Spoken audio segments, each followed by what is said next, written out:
Hey guys, what's good? Mike here, Laker Talk. Let's talk Lakers basketball. So the latest on the Anthony Davis trade rumors.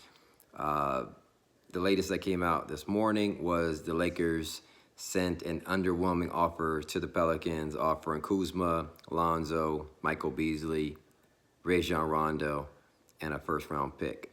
Apparently, according to Woj, that the Pelicans think this is underwhelming. There was no cap relief. Apparently, I think the Lakers should probably throw in some more cap relief, meaning some more bigger contracts that would come off the books for the Pelicans at the end of the year. Like KCP is an obvious choice. Rajon Rondo is a big choice. That's 22 million right there, or 21 million, and then you throw in a couple of young guys.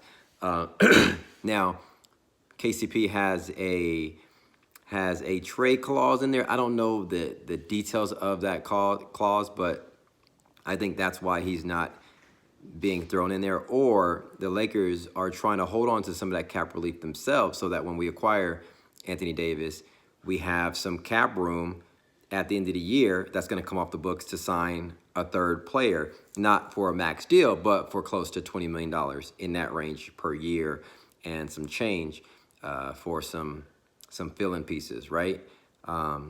We don't know who's going to be available at the end of the year. Klay Thompson, if he's going to re-sign with the Warriors or whatever. So I think that's what the Lakers are trying to do. The other thing is, I actually like the fact that the Lakers, because when it first came out, Woj was saying that Lakers threw the whole, kitchen sink, basically offering everybody up. All chips are in for Anthony Davis. When you look at that, just with common sense, it's like we land Anthony Davis. Now we got two players and a bunch of, 10th, 11, 12 type of guys, right? We got Svi on the team. We got Lance Stevenson on the team, whatever, right? Is that going to work? I don't know. I like the idea of offering and sticking to only two of our young guys. In my opinion, they threw in Lonzo and Kuzma because obviously they see that they're trying to give in and say, hey, we want to hold on to one of our young stars. That's going to be a star, and we see that Brandon Ingram is coming into his own over the last several weeks, and he's surpassed Kyle Kuzma in terms of value from a lot of from my standpoint, whereas Kyle Kuzma like a month ago was surpassing Brandon Ingram. But in my opinion, since LeBron fell off with the injury, Kuzma has fallen off and his value has dropped tremendously, in my opinion. Having said that, I wouldn't want to give up Brandon Ingram, but I would throw Brandon Ingram in there. I think he's the most valuable of the three. And I think Brandon Ingram will flourish in New Orleans. And I think Brandon Ingram is okay with kind of getting out of LeBron's sort of shadow. And he's so young. I think he's kind of like, even when they spoke to him and said about the rumors, he's like, it's business. Like Brandon Ingram, in my opinion, I think will flourish in another situation. And I think he would be okay with it. He's not like butthurt over it. I think he'll just say, hey, I spent a couple of years or, 3 years with the Lakers. Now I'm moving on. Now I'm about to grow and sign, a nice deal with another squad and get buckets. So I would change the offer. I would throw Brandon Ingram in there, and I would keep Kuzma in there. I tweeted this out, and I'm joking, but I'm tweeting this out. I think the Pelicans can see that Kyle Kuzma is really like a one-trick pony. If you watch the Lakers and you know what I'm talking about, Kyle Kuzma at the end of the day, he's gonna get some buckets, but for the most part, when he's off, he's off.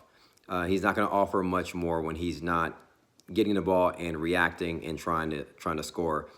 He's not gonna do a lot of things. His IQ isn't that high. He's not going to defend. He's not going to play make. He's not going to set screens.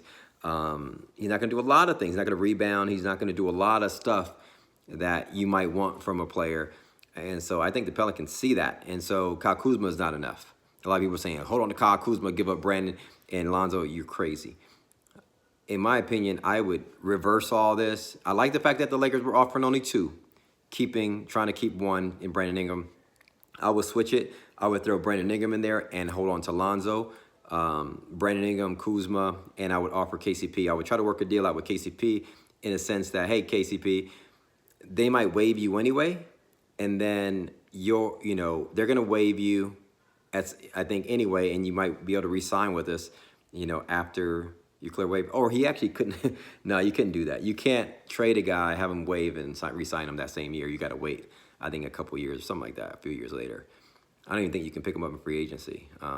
Anyway, but having said that, I don't know why KCP has a no trade clause, but I would just throw in more tax relief, contracts in there. I would throw what's his name in there, Lance Stevenson.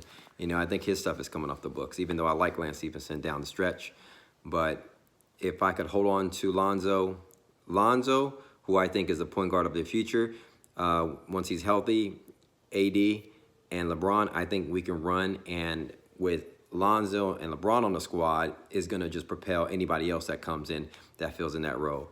So that's my thoughts. At the end of the day, I like the idea of just offering two guys and not all three. So package some two. I want to hold on to Lonzo, in my opinion. If the Pelicans don't bite, then we move on. A lot of people someone said LeBron's going to be upset. You know what? To be honest with you, I think if we hold tight and we get healthy, we can make a push for that 8th, 7th spot. And,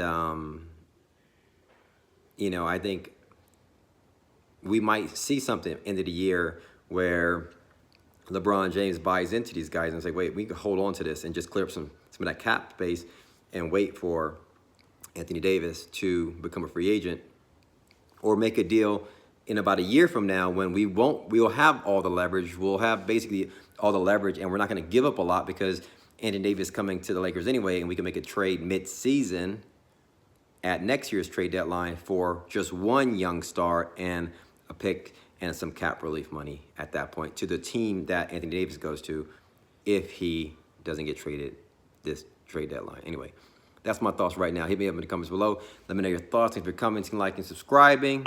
As always, follow me on Twitter and Instagram at MikeSportsLA. I'll let you guys. Peace.